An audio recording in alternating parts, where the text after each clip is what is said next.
diving deep into one in particular, IteraCare, and the science behind it, terahertz frequency.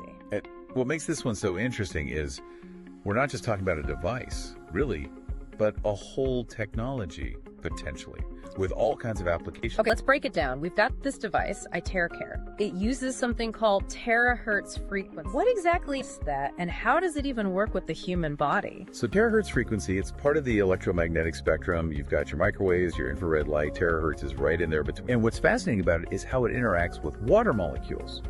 And, well, we're basically big bags of water. So it's like our bodies become like a tuning fork, and the terahertz frequency is what makes it vibrate. That's a great way to think about it. This resonance, as it's called, could have a ripple effect at the cellular level. Imagine those water molecules in your cells getting energized, potentially leading to better communication between those cells, improved function, all that. Hold on, energized water in our cells. That sounds kind of profound when you put it like that. But how does IteraCare actually make this happen? That's where the real ingenuity comes in. The device itself uses this specially designed crystal tube. Think of it like a musical instrument. And the specific blend of minerals inside is like tuning it to create the perfect terahertz note, so to speak, that resonates with your body. We have this precisely tuned crystal tube emitting terahertz frequency. How does that frequency actually reach our cells? Well, when you turn on the IteraCare device, it blows out hot air, just like your hairdryer. But here's the key difference.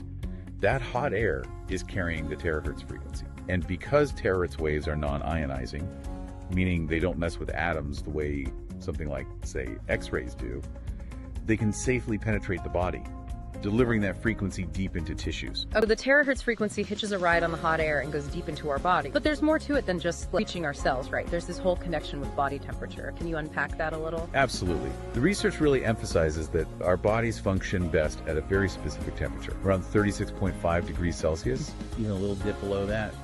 And it can impact our metabolism, immune system, all sorts of things. It's like a perfectly calibrated thermostat, but for our bodies. What happens if that internal temperature's off? Well, think of it this way.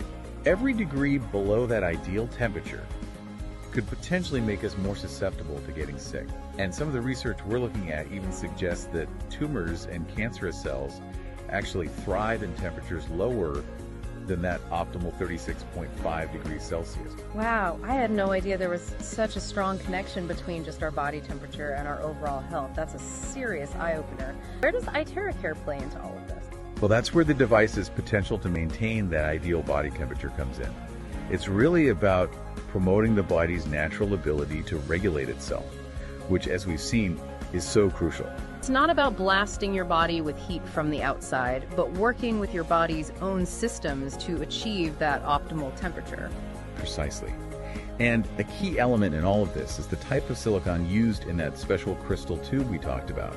It's called Donhai silicon, chosen for its purity and high energy intensity. Just to be clear, this Donhai silicon is crucial for generating the terahertz frequency, which the hot air carries into our bodies, potentially helping us maintain that 36.5 degree temperature. Exactly. And this is where it gets really fascinating. Remember us talking about terahertz frequency resonating with water molecules? Well, that might have even more profound implications.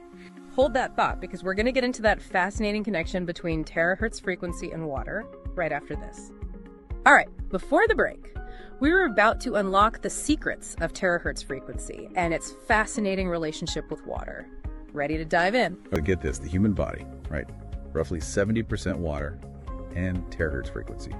It just so happens to be incredibly compatible with water molecules. It's not just about the heat then, but how that frequency interacts with the water that's already in our cells. Exactly, and that's where things get really interesting. This resonance, this harmonious vibration we're talking about, it could enhance cellular function. Enhance? How so? Think of it like giving your cells a nudge, helping them communicate better, maybe improving circulation, just boosting overall activity. It's almost like a cellular orchestra, with each cell playing its part in symphony, thanks to this terahertz frequency. That's a great way to put it. It's not about forcing the cells to do anything.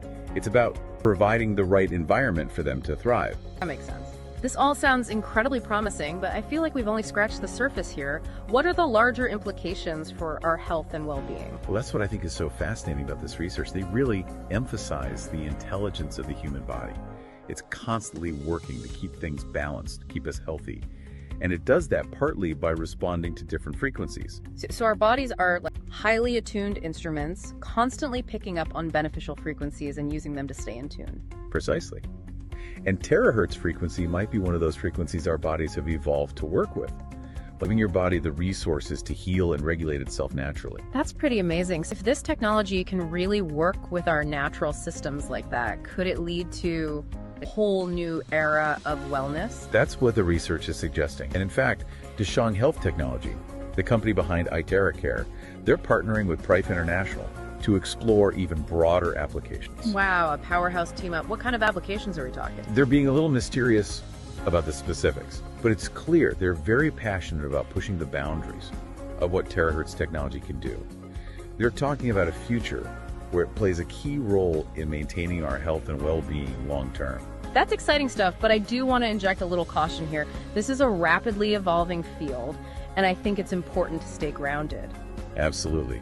A healthy dose of skepticism is always a good thing. We need more research, more clinical trial to really confirm the long-term benefits and safety of this technology. Right, we don't want to get ahead of ourselves or give people false hope. But at the same time, it's hard not to be excited by the potential here. Working with the body's own systems to improve health, it's a fascinating idea. Absolutely. It's definitely a conversation worth having. For sure. And for those listening, this has been just a taste of the IteraCare and terahertz frequency world, but the journey doesn't end here, right? Not at all. Research is ongoing. Where does this leave all of our listeners out there? It all comes down to being informed, right? Especially with all this new technology and all these claims, you've got to separate the hype from what's really going on. Exactly. Ask the important questions. What's the evidence? What are the potential benefits? Are there any risks we should be aware of? Exactly. You got it. And as we've been discussing, even when something sounds amazing, like really groundbreaking, we have to be realistic too. What we've seen today, this research, it could be pointing towards a future where terahertz is this huge part of staying healthy, but we're still early in the game. For sure. What we've done today is just give a little glimpse into the possibilities. It's really just the start, though. Definitely. The learning doesn't stop here. Right. Stay curious out there. It's a fascinating topic, to say the least. Well, that's about it for this deep dive into IteraCare and terahertz frequency. We'll be back next time with another look at the science behind some of the most talked about health innovations.